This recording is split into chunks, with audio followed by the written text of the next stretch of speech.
નમસ્કાર. જો તમે સીઈટી 2026 મેરિટ લિસ્ટમાં સ્થાન મેળવ્યું હોય તો ઓનલાઈન રજિસ્ટ્રેશન કેવી રીતે કરવું? ચાલો આખી પ્રક્રિયાને સ્ટેપ બાય સ્ટેપ સમજીએ. અહીંયા આપણે રજિસ્ટ્રેશનના દરેક સ્ટેપને એટલી સરળ રીતે સમજીશું કે કોઈ ભૂલ થવાની શક્યતા જ ન રહે. શરૂઆતથી લઈને અંત સુધી આખી પ્રોસેસને આપણે આવરી રહીશું. તો ચાલો શરૂ કરીએ. સૌથી પહેલું કામ શું કરવાનું છે? તો શાળાના આચાર્યના જે લોગિન આઈડી પાસવર્ડ હોય એનો ઉપયોગ કરીને સરકારી પોર્ટલ પર લોગિન કરવાનું છે. બસ આ 5 સિમ્પલ સ્ટેપ્સ ફોલો કરવાના છે. અને જેવો આ કરશો એટલે તમે સીધા શાળાના રજિસ્ટ્રેશન ડેશબોર્ડ પર પહોંચી જશો અને ત્યાંથી જ આપણી અસલી પ્રોસેસ શરૂ થશે. જુઓ, લોગિન કરશો એટલે તરત જ સ્કૂલના જેટલા પણ વિદ્યાર્થીઓ મેરિટ લિસ્ટમાં છે એ બધાનો લિસ્ટ દેખાશે. હવે જે પણ વિદ્યાર્થીનું રજિસ્ટ્રેશન કરવું હોય એના નામની બાજુમાં જે એડ બટન દેખાય છે બસ એના પર ક્લિક કરવાનું છે. ચાલો હવે આપણે એપ્લિકેશનના સૌથી મુખ્ય ભાગ તરફ આગળ વધીએ, એટલે કે વિદ્યાર્થીની વિગતો ભરવી અને જરૂરી ડોક્યુમેન્ટ્સ અપલોડ કરવા. અહીં એક સારી વાત એ છે કે સિસ્ટમમાં વિદ્યાર્થીનો મોટાભાગનો ડેટા જેમ કે યુઆઈડી નંબર, નામ, જન્મ તારીખ આ બધું પહેલેથી જ ભરેલું આવશે. એટલે આપણું કામ ઘણું સહેલું અને ઝડપી થઈ જાય છે. હવે આ બહુ જ અગત્યનું છે, ધ્યાનથી સમજજો. ડોક્યુમેન્ટ્સ અપલોડ કરવા માટેના કેટલાક ચોક્કસ નિયમો છે.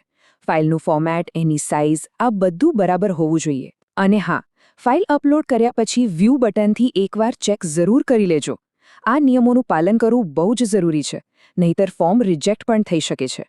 તો કયા ડોક્યુમેન્ટ્સ જોઈશે એ વિદ્યાર્થીની કેટેગરી પર આધાર રાખે છે, અને કેટેગરી તો સિસ્ટમમાં ઓલરેડી સિલેક્ટ કરેલી જ હશે.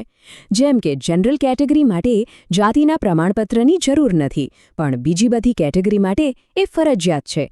અને જો વિદ્યાર્થી દિવ્યાંગ હોય તો એનું સર્ટિફિકેટ પણ અપલોડ કરવું પડશે. ઓકે, તો હવે આવે છે આખી પ્રોસેસનો સૌથી મહત્વનો ભાગ, એટલે કે એ નક્કી કરવું કે વિદ્યાર્થી કઈ કઈ શિષ્યવૃત્તિ યોજનાઓ માટે પાત્ર છે. અહીંયા ખાસ ધ્યાન આપવાની જરૂર છે. જો એક મુખ્ય નિયમ છે જે બધું નક્કી કરે છે. જો કોઈ વિદ્યાર્થીને જ્ઞાનશક્તિ રેસિડેન્શિયલ સ્કૂલ્સ કે પછી સ્કૂલ ઓફ એક્સલન્સ જેવી સારી યોજનાઓનો લાભ લેવો હોય તો એણે ધોરણ 1 થી 5 સળંગ સરકારી અથવા તો ગ્રાન્ટેડ શાળામાં ભણેલું હોવું જોઈએ. આ એક નિયમ જ બધું નક્કી કરી દે છે. તો આનો સીધો મતલબ શું થયો? અહીંયા સરખામણી જોઈએ. જે વિદ્યાર્થીઓ સરકારી કે ગ્રાન્ટેડ સ્કૂલમાં ભણ્યા છે એમને ઘણા બધા વિકલ્પો મળશે, પણ જે વિદ્યાર્થીઓ પ્રાઇવેટ સ્કૂલમાં ભણ્યા છે એમને ફક્ત અને ફક્ત રક્ષાશક્તિ સ્કૂલનો જ વિકલ્પ મળશે. આ તફાવત બરાબર સમજી લેજો. તો એકવાર તમે વિદ્યાર્થીના ભણતરની વિગતો કન્ફર્મ કરી લો, પછી નીચે શો સ્કીમ્સ નામનું બટન દેખાશે. એના પર ક્લિક કરશો એટલે સિસ્ટમ ઓટોમેટિકલી બતાવશે કે આ વિદ્યાર્થી કઈ કઈ યોજનાઓ માટે પાત્ર છે. એકદમ સરળ. ચાલો, તો હવે આપણે લગભગ પ્રોસેસના છેલ્લા સ્ટેજ પર આવી ગયા છીએ. અહીંયા આપણે વાલીની મંજૂરી લેવાની છે અને વિદ્યાર્થીના અકાઉન્ટને સિક્યોર કરવાનું છે. આ સ્ટેપ ખૂબ જ જરૂરી છે.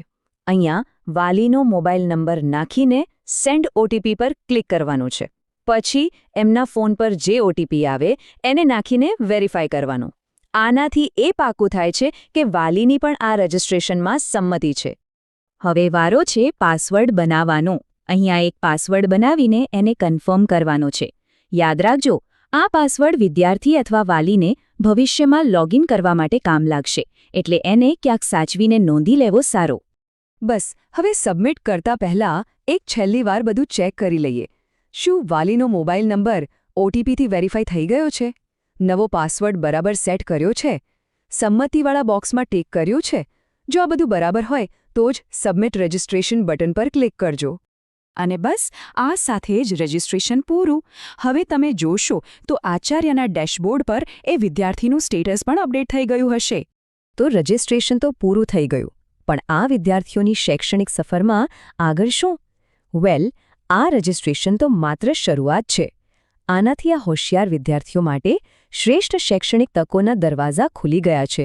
એમની કારકિર્દી માટે આ એક ખૂબ જ મહત્વપૂર્ણ પગલું છે.